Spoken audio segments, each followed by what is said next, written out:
Hail, everyone. Welcome to Satan and Coffee, Sunday Black Mass. I hope you're all doing well. So, as we begin, hail Satan, hail Lilith, hail Lucifer, hail Paimon, hail Baphomet, hail thyself. We reject the Trinity, we reject the baptism of John, and reject the baptism of the Spirit. I hope you are all doing quite well on this absolutely wonderful and infernal sin day. Ooh, the camera seems a bit dark, does it not? 1 second here.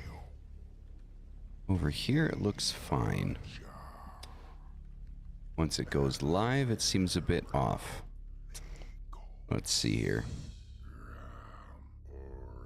How's the camera look for you guys? It looks very dark for me. Turn off studio mode here really quick. Here, filter. Oh, there it looks fine. Color correction, contrast. Interesting. Well, I'm trying a new filter here. And it seems that it's not working quite well.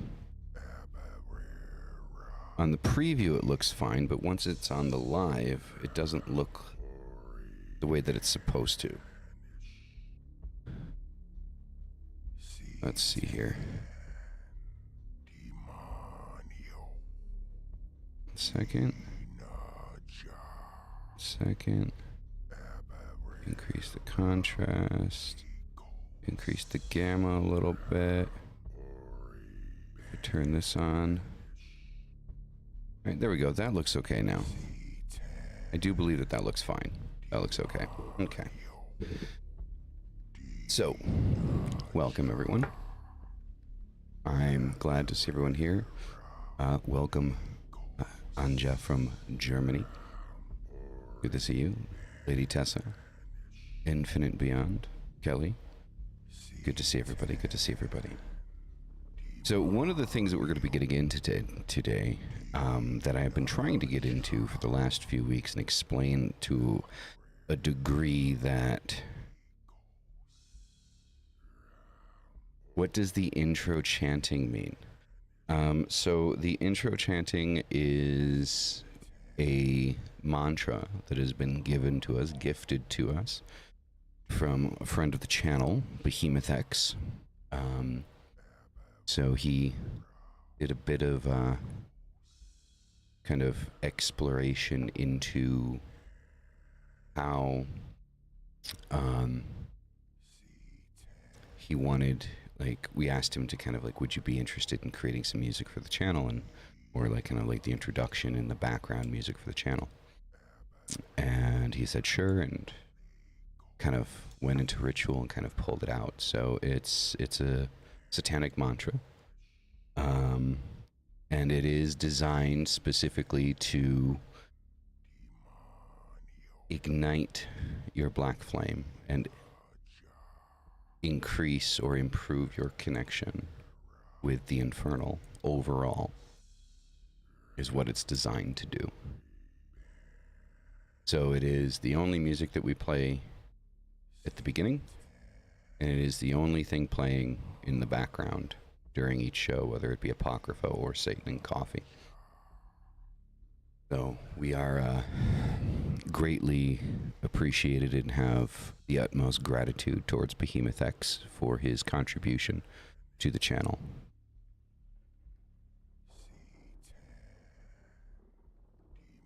That I cannot do. As it's a gift for the channel, the only time that it is played is at the beginning and during the show. That is it. And it was kind of something that Mystic and I agreed to when we received it, that we weren't going to release it as a video or something like that, or provide it for other people to use, as it was made for us. So, not trying to be rude or anything, it's just, you know, it is how it is. So, something that I've been trying to talk about for like the last 3 weeks, whether it be this show or Apocrypha, is discipline. And it just seems that the conversation constantly gets derailed. So I figured the best way to go about talking about discipline, satanic discipline, and discipline in the left-hand path is on Satan and Coffee by myself. So the topic can't be derailed. So starting out, discipline is something that many people are afraid of.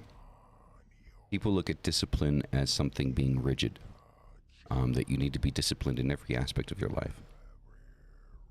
And that's simply just not true. You don't have to be disciplined in every aspect of your life. Could it potentially assist or help you to a certain degree? Of course it could, most definitely. You know, it definitely could help in certain aspects of one's life. Being disciplined in all areas of your life.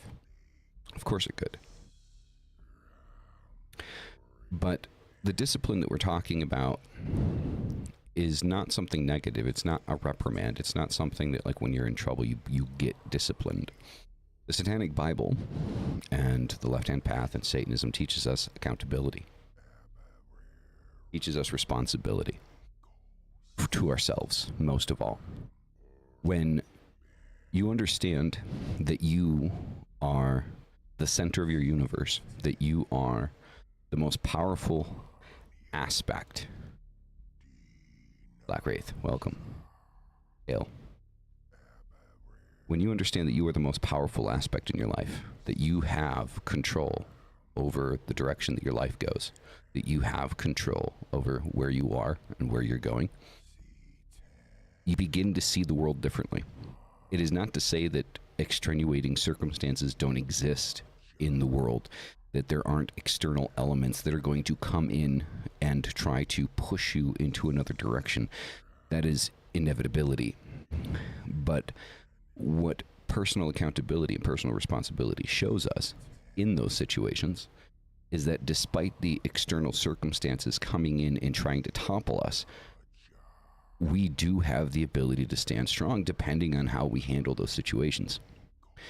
And so when you begin to fully realize your own accountability in your life and the understanding that you are where you are because of choices that you've made, or the choices that you've made in how to deal with external extenuating circumstance, it's empowering. First it's offensive. It's inevitability. And initially you are going to feel offended by yourself, trying to accept the mistakes that you made. None of us really truly want to accept the mistakes that we have made in our life. We don't want to admit that we were wrong or that we made a mistake. We can, and many of us do. And even if we do, it's not that we enjoy it. We don't necessarily enjoy saying, yeah, I fucked up. I was wrong. You know, where do we go from here?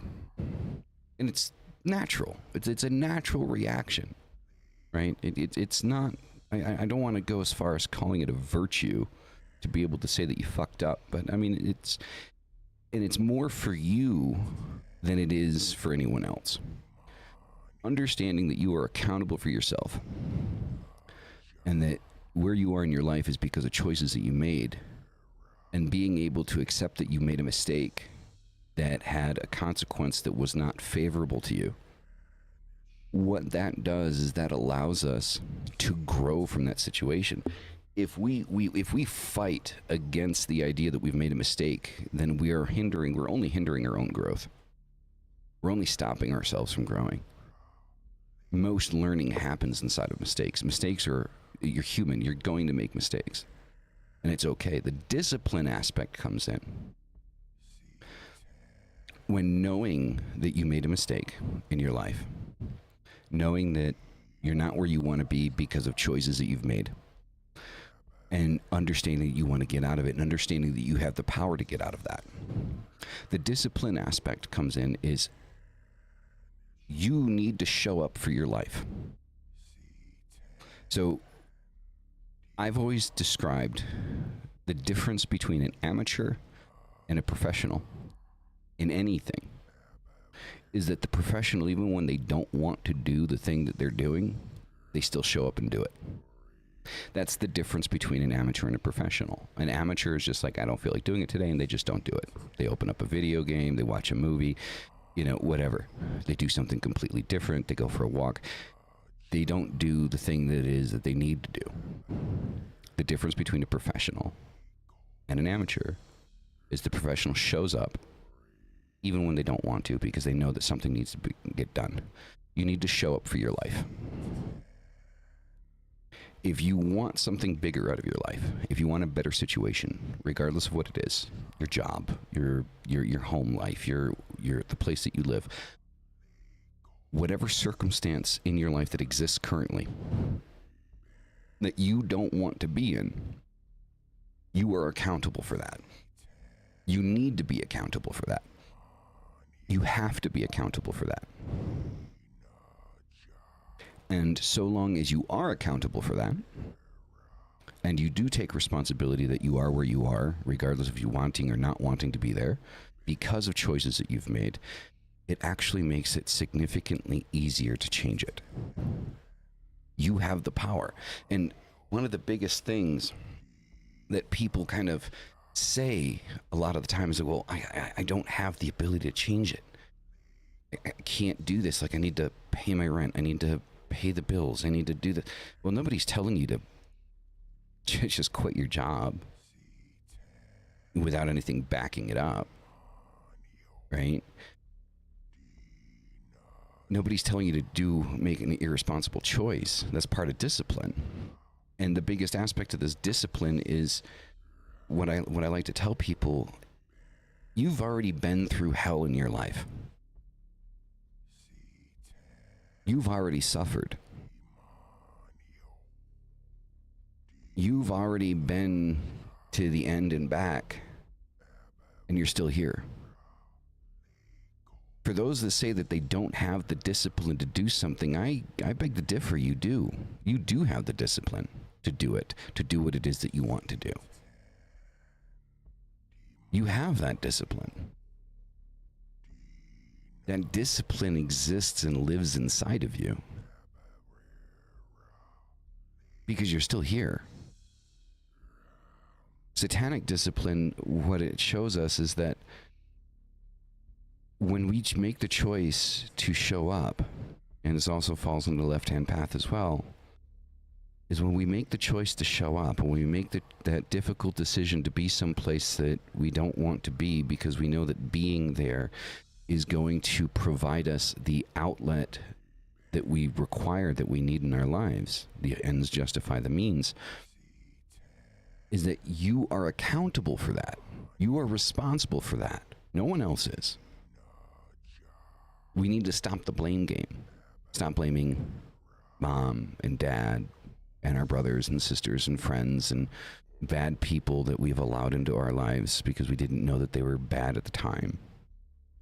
And understand that those negativities that were in our lives as a learning experience. And through that learning experience, we've allowed ourselves to grow and understand things that we previously couldn't understand. That is where the satanic and left-hand path discipline comes in.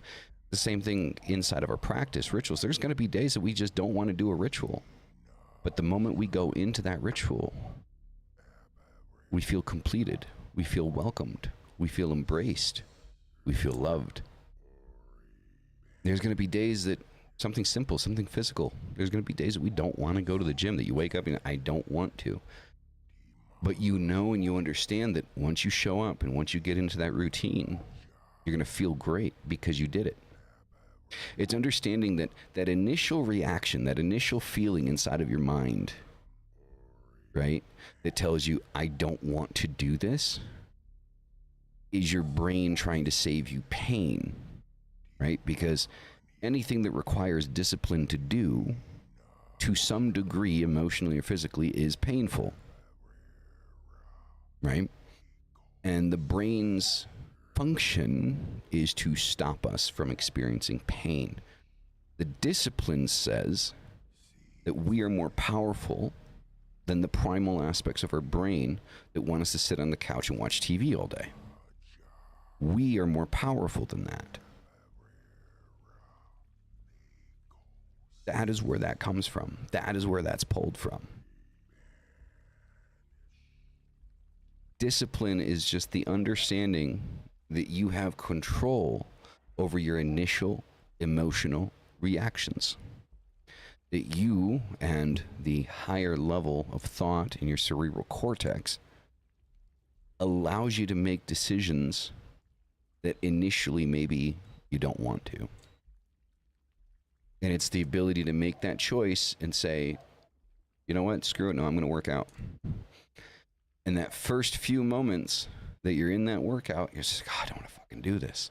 Trust me, I've been there. But as soon as you're done, as soon as you're like halfway through that workout, you're pumped, you're ready to go. You want to take on the day. Why? Because you made that choice. You made a choice to do something that your brain was initially telling you that you didn't want to. Now, obviously, part of your discipline is also understanding we need a break, right?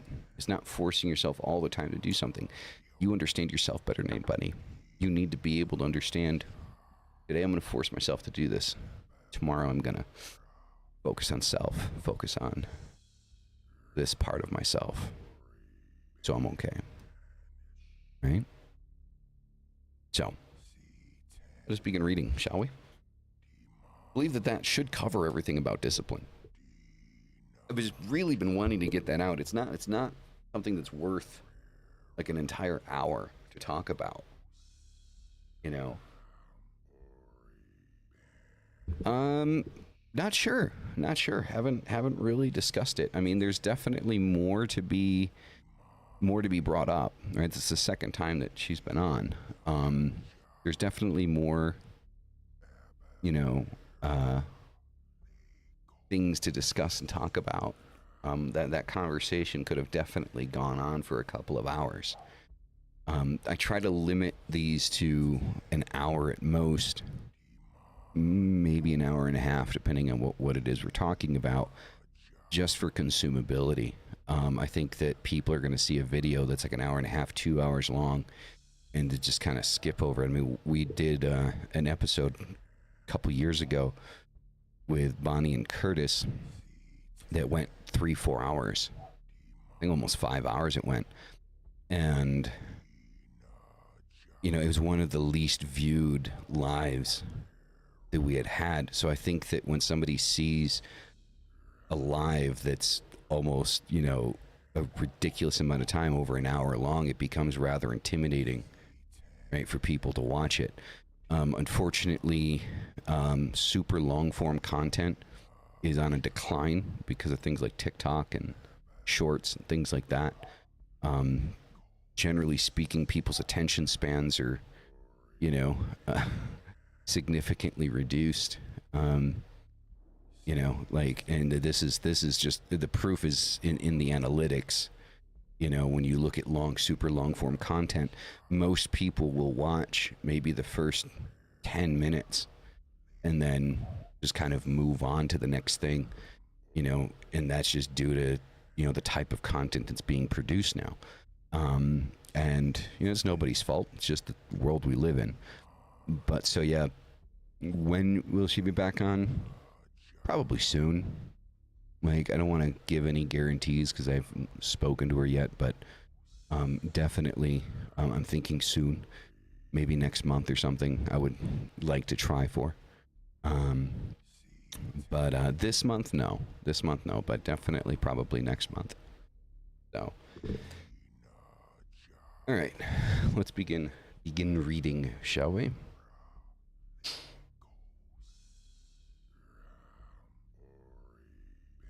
Not a problem. See, their sins are not of commission, but of omission. It's what they don't say, not what they do say, that makes you feel you must account to them.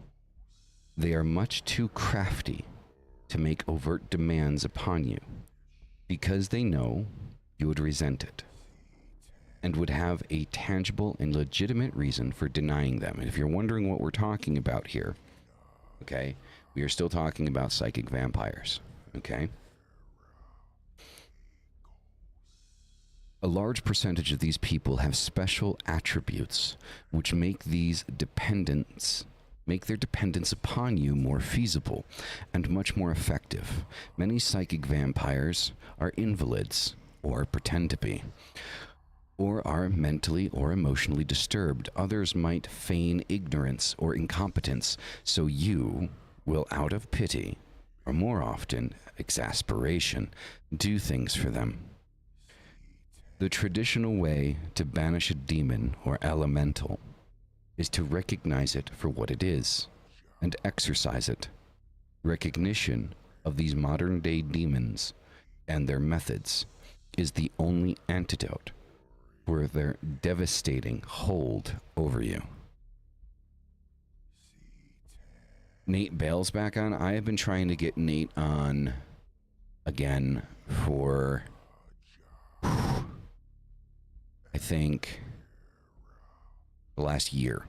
Nate is really, really busy, but I can reach out to Scarlett and see if she can't organize something for him to come on for a short period.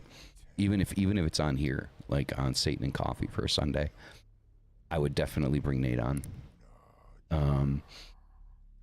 for a chat. There's a lot that I'd love to go over with him and talk about, because it's been a minute.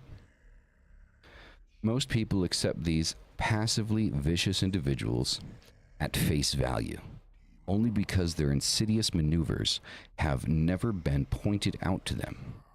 They merely accept these poor souls as being less fortunate than themselves, and feel that they must help them however they can. It is misdirected sense of responsibility or unfounded sense of guilt, which nourishes, well, the altruisms upon which these parasites feast. The psychic vampire is allowed to exist because he cleverly chooses responsible people for his victims, people with great dedication to their moral obligations. In some cases, we are vampirized by groups of people as well as individuals. Every fundraising organization, be it a charitable foundation, community council, religious or fraternal association, etc., carefully selects a person who is adept at making others feel guilty for their chairman, or its chairman or coordinator. It is the job of this chairman to intimidate us into opening first our hearts and then our wallets to the recipient of their good will, never mentioning that in many cases their time is not unselfishly donated, but that they are drawing a fat salary for their noble deeds. They are masters at playing upon the sympathy and considerations of responsible people. How often we see little children who have been sent forth by these self-righteous to pay Fanons to painlessly extract donations from the kindly. Who can resist the innocent charm of a child? So, let's pause for a second. This is an important thing to look at, especially in today's society. This is an extremely important thing to be paying attention to in today's society. Today's society is extremely riddled with these organizations, these people that claim to be working for the betterment of society, or for the betterment of a group of people, or for the betterment of an organization. And everything that they claim to do, that they claim to be, it's smoke and mirrors. And it's become increasingly more difficult inside of society to be able to understand where truth is or where it isn't. So we could also look at, for example, I think a good example of this is, I believe it was the fires that happened in Hawaii or Honolulu, or where it was exactly. I don't remember specifically where the fires happened. There's a horrible fire that destroyed hundreds of people's, thousands of people's homes. And then, out of nowhere, Oprah and The Rock create a funding organization for them. And it was kind of pathetic, in my opinion, because it showed how out of touch they were with today's society. Because that would have been something that would have worked in the 90s. That would have been something that would have worked in perhaps, maybe even the early 2000s. But not in today's society. Most definitely not in today's society. I mean, we have the ability to send money to people directly, to assist people directly. Where does the necessity to create a foundation for an event like that come into play? And then,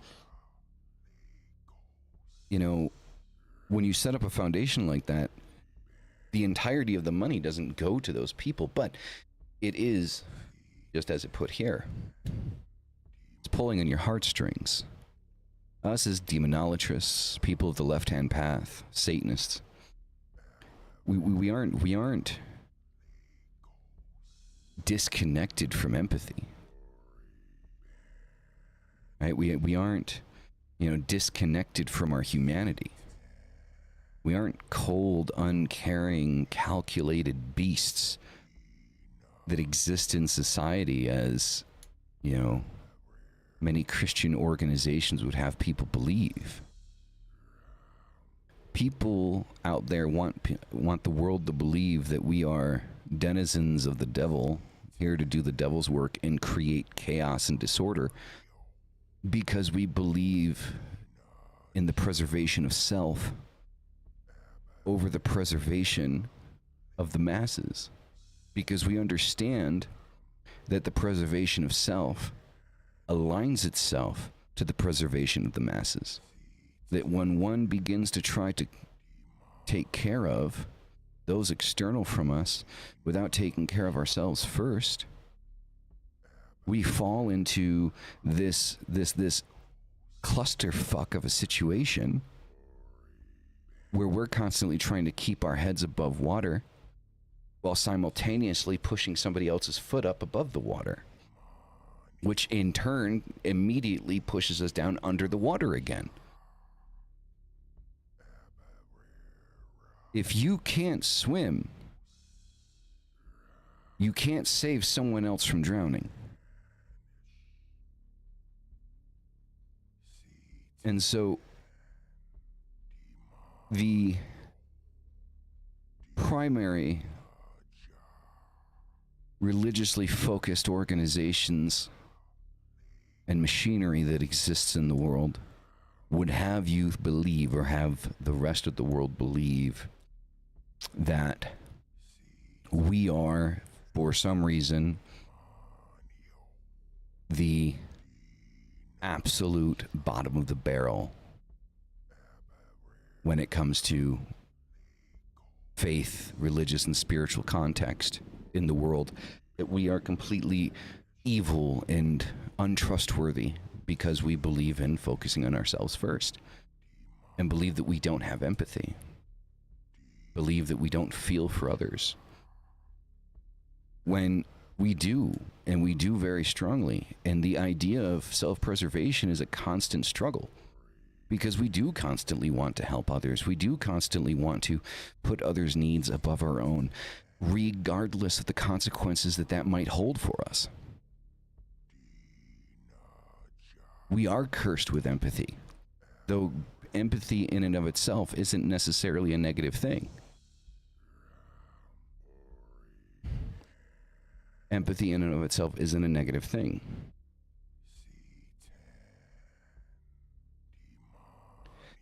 It is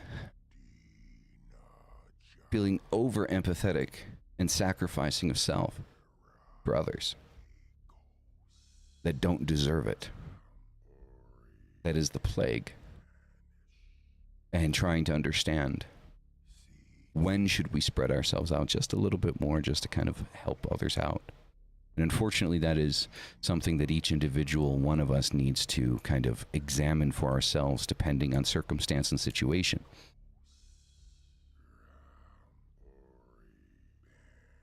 That is what we need to do. That is how this works. That is how this functions. Let's continue.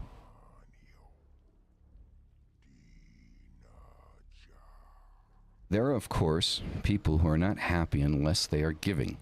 This is true. But many of us do not fit into this category.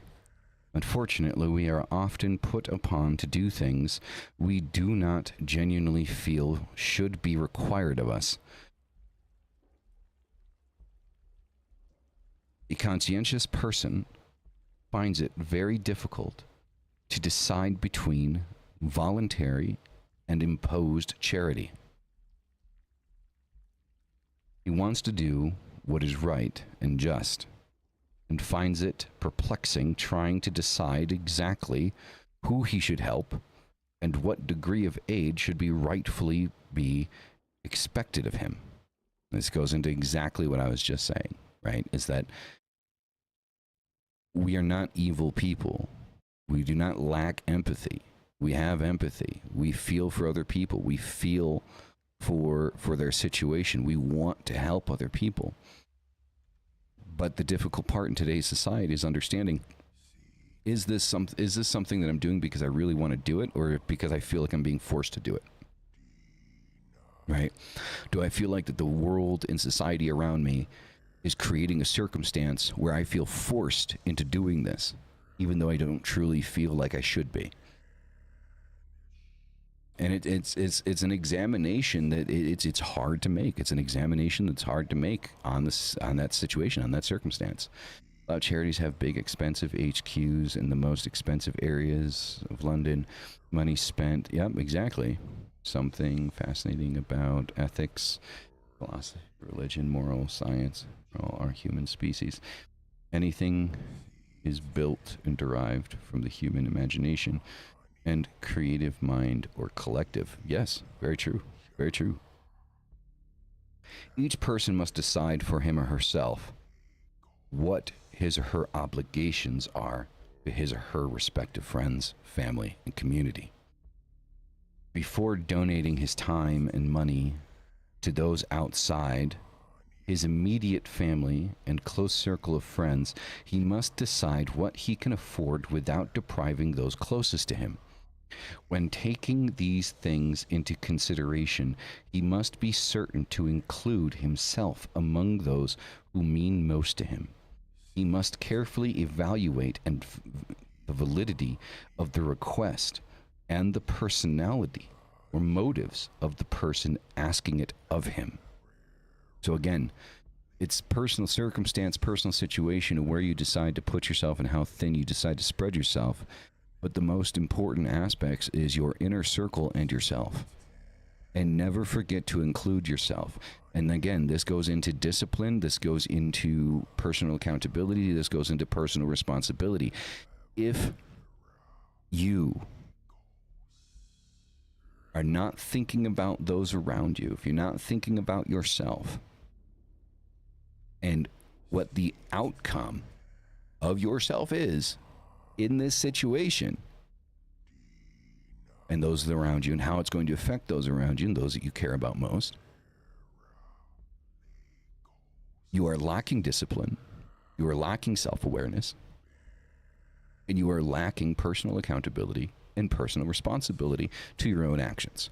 And you will inevitably put yourself into a situation where you find yourself clawing yourself out of a hole.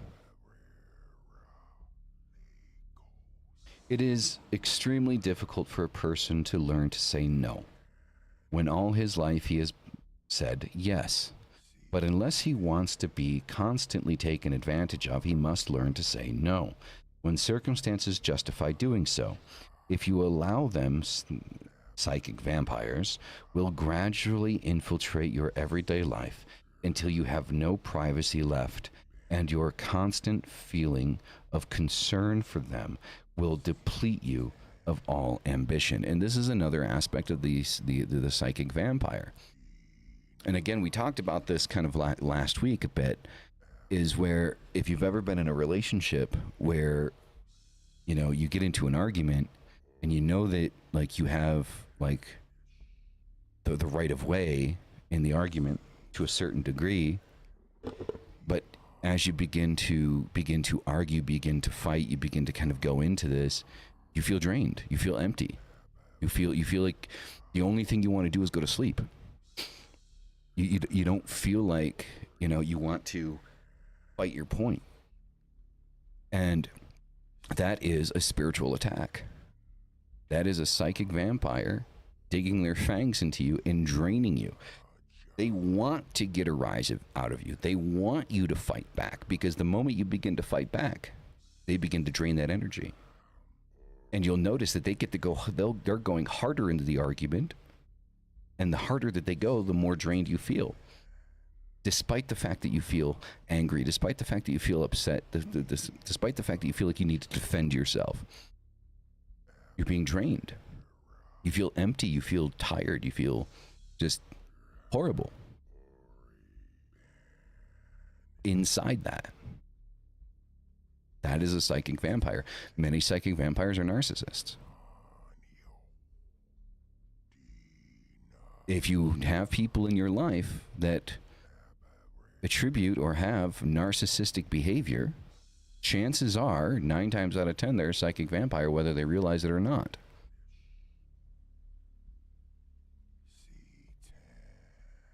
True. Some psychic vampires are very much like that. That, you know, just being in the room, those ones are a little bit easier to avoid though. Because those ones, like once you're in their presence, you start to feel drained. So once you have that sensation, it's a bit easier to kind of turn around and say, okay, I need to avoid having this person in my presence. So it's easier to kind of back them out. With kind of narcissistic behavior and like the relationship, friendship kind of aspect of things, or even family for that matter, it's difficult to avoid because it's somebody that you're already close to. And most narcissists, most psychic vampires want to become close to you because they get more from you when they're close to you and they have your trust than if they would if they just started draining you as soon as they walk into the room, right? Because those type of psychic vampires have their entire, you know, line of people that they drain out of, right? You know, and you'll notice that these are the types of people that will argue about the stupidest shit at a supermarket or at a restaurant or whatever the hell it is. They will argue and fight with someone for the smallest, most insignificant, stupidest things, simply to get a rise out of them, simply to piss them off and absorb that energy, grab that energy. They become aggressive when they need a feeding. And I know it's exaggeration to a certain extent, but it is quite like that. I mean, just like a vampire would. A vampire would go into a frenzy if they hadn't fed in a certain amount of time, right? So a psychic vampire operates very much the same way. The people that will randomly start a fight with you, everything's perfectly fine, and then they randomly start a fight with you for no particular reason other than the fact just to start a fight. It is to get that. And you'll notice that when you stop playing the game, when somebody like that, a narcissist or somebody like that, comes in and says whatever they say to push your buttons and get a rise out of you, and when you make that choice and you say, no, I'm out, peace, they stop looking for you. You'll notice that they stop looking for you. They stop reaching out to you. Because now you're no longer fulfilling what it is that they need.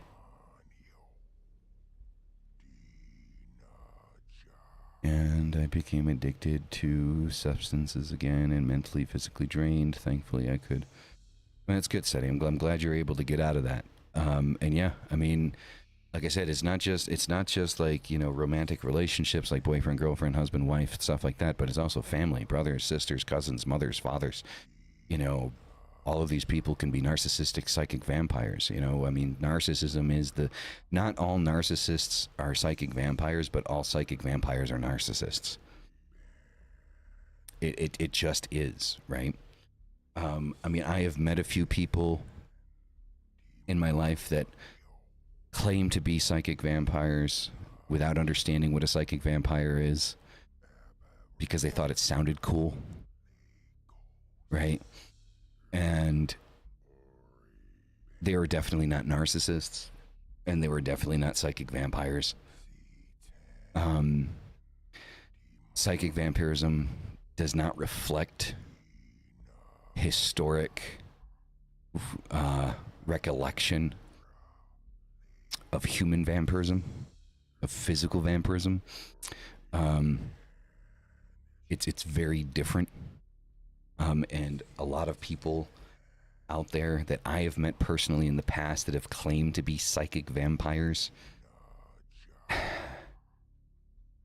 treat it like crossover the physical vampirism with the psychic vampirism. Like there's an overlap, and the only overlap between physical vampirism and psychic vampirism is the word vampirism. That is the only overlap. Let's be 100% clear here. The only overlap between psychic vampirism and physical vampirism is the word vampirism. And in psychic vampirism, it's being used more as an adjective rather than a noun, right? It's being used more as a descriptor, like a description of, rather than the actual thing itself. And that is specific because when we think of vampirism, we think of draining, taking forcefully from someone else. Psychic vampirism, the idea of psychic vampirism is to forcefully drain the energy from another individual. Much like physical vampirism is to forcefully drain another individual of their blood essence for the sake of the survival of the vampire, right? Or the vampire. So the only true overlap between psychic vampirism and physical human vampirism is the word. And not even that overlaps 100%. So it's important to kind of understand those different traits. I don't think it is, for those out there looking to be edgelords and trying to make themselves seem cool, it's not cool to call yourself a psychic vampire, because if you call yourself a psychic vampire, you are essentially calling yourself a psychic parasite. That is what you are. You are a parasitic being on the rest of society. And you are announcing to the world that nobody should ever try to be close to you. So be careful the terminology you use.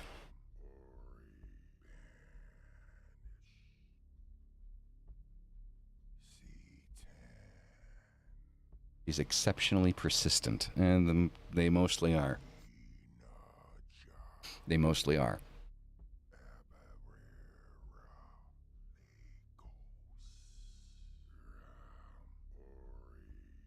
A psychic vampire will always select a person who is relatively content and satisfied with his or her life. A person who is happily married, pleased with his job, and generally well adjusted to the world around him, to feed upon. The very fact that the psychic vampire chooses to victimize a happy person shows that he is lacking all the things his victim has. He will do everything he can to stir up trouble and disharmony between his victim and those people he holds dear.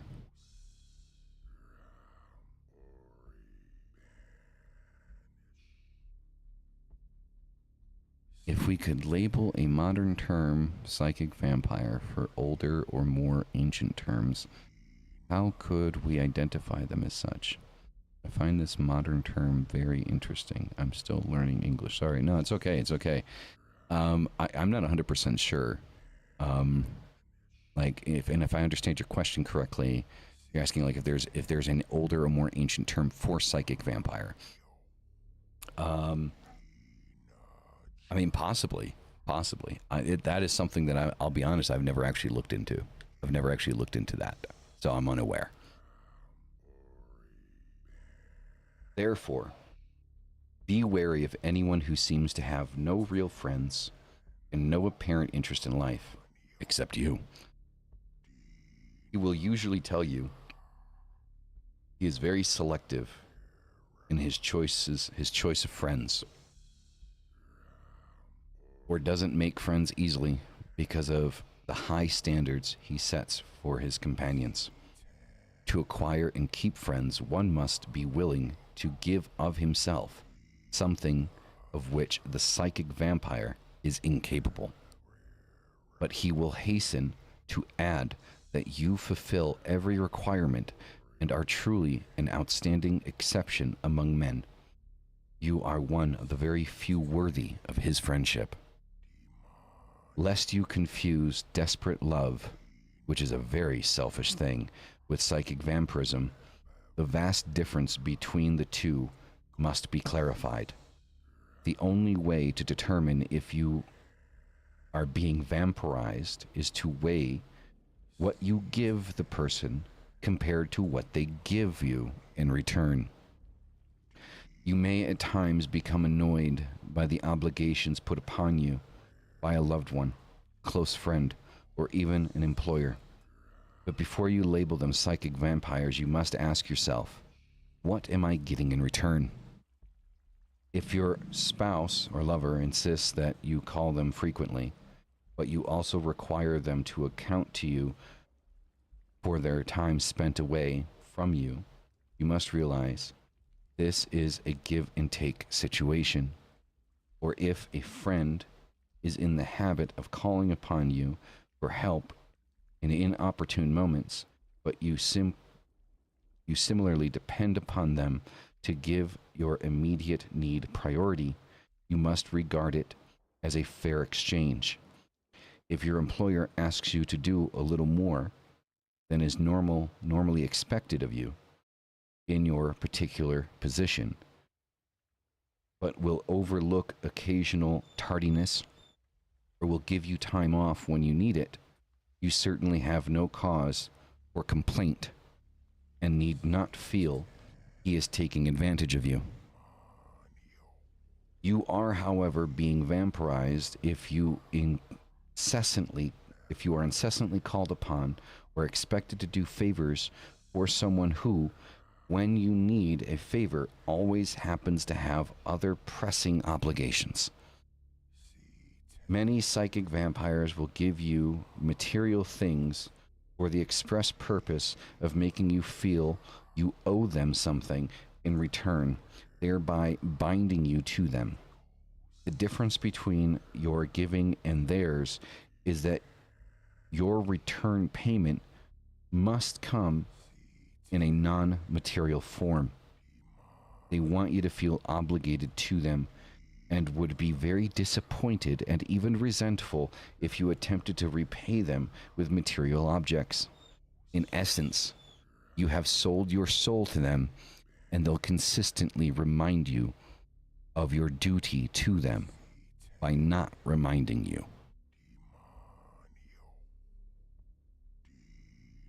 Being purely satanic, the only way to deal with a psychic vampire is to play dumb and act as though they are genuinely altruistic and really expect nothing in return. Teach them a lesson by graciously taking what they give you, thanking them loudly enough for all to hear, and walking away. In this way, you come out the victor. What can they say? And when you are inevitably expected to repay their generosity, this is the hard part. You say no. But again, graciously. When they feel you falling from their clutches, two things will happen. First, they will act crushed, hoping your old feelings of duty and sympathy will return. And when, and if, it doesn't, they will show their true colors and will become angry and vindictive. Once you have moved them to this point, you can play the role of the injured party. After all, you've done nothing wrong. You just happen to have had pressing obligations when they needed you. And since nothing was expected in return for their gifts, there should be no hard feelings. So, again, this kind of demonstrates, in my opinion, how I believe that the Satanic Bible in specific is an extremely important document philosophically, theologically, spiritually in today's society. Because many of the situations and circumstances that we're talking about in the book are situations and circumstances that everyone faces every day, and especially in today's society. There's so much to be learned here about dealing with a situation. Now, the out that LaVey is describing in this section of the book is if you are already in a situation where you feel you're dealing with a narcissistic psychic vampire. This is the out that you need.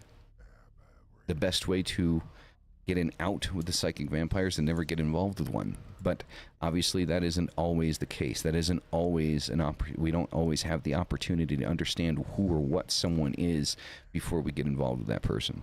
Sometimes it takes time. And then by the time that we reach a certain point, you know, being with that person, spending time with that person, we feel obligated to still be with that person. Please understand, you are never obligated to be with anyone. Ever. For any reason. You are not obligated to give of yourself to someone else that you believe doesn't deserve it. Again, here we talk about discipline, we talk about personal accountability, we talk about personal responsibility. We cannot control the actions of the external. We can't control the actions of another person. We can't control the actions of the world around us. We can manipulate it energetically through magic, but we cannot control the things that happen around us. We can only control ourselves. We can only control our responses. And when we begin to believe that we are stuck inside of a situation, then, and only then, we can look at ourselves and say, okay, what do I need to do? And understand that your actions, you are able to control the outcome of your situations. Only you. You have that power. You are a powerful being. You are a powerful physical and spiritual being. And in that power, you have full control of yourself. Full and unlimited control of yourself. You control your choices, you control your decisions, you control every aspect of your life that is directly connected to you. Something I keep repeating, you don't like your job, change your job. Doesn't mean quit your job. I thought that was easily understandable. Doesn't mean quit your job without having a backup. It simply means find another job, as it sounds. Then quit your job when you find another one. You don't like where you live? Look for a new place to go. Move. Don't like the person you're with? Move away from it. Get out of the situation. Now, I know that a lot of people, just like we were talking about with the psychic vampirism here, Scarlet, welcome. Very honored. Good morning. So we're talking about the psychic vampirism here. Psychic vampires operate in such a way, as narcissists do, that they want to force you to believe that you need to be with them in order to be whole or complete. It is psychological warfare of the gravest kind.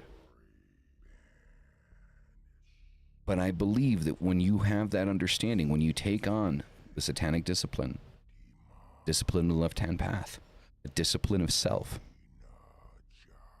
and you accept, and understand the level of power you have inside of yourself, you are able to make choices and decisions that will better your circumstances. If you are in a bad situation with a narcissist, a psychic vampire, the only way out is the out you give yourself. That is the only way out. You need to make the moves. You need to make the progress to leave the situation. You have the power to leave the situation. Like I've said to many of you that have been in here, understand that you are the one with the power. You're the only one that can make choices. You are a powerful being. You have control over your life. You have that control. It's not easy all the time to understand that. But if you can look at yourself in the mirror and you can understand by looking at yourself in the mirror, I am a powerful individual. I am a powerful spiritual and physical being. And I have control of myself and the choices that I make. Then from there, the rest is just finding your out. Never allow yourself to be under someone else's thumb. Control is given, never taken. No one can take control of you. You can give them control of you, but nobody can take control of you. Ever. So, with that being said, everyone, thank you very much for being here. As always, hail Satan, hail Lilith, hail Lucifer, hail Pyman, hail Baphomet, and of course, and most of all, hail thy fucking self. And I'll see you guys in the next one. Peace the fuck out. Have a wonderful rest of your Sunday.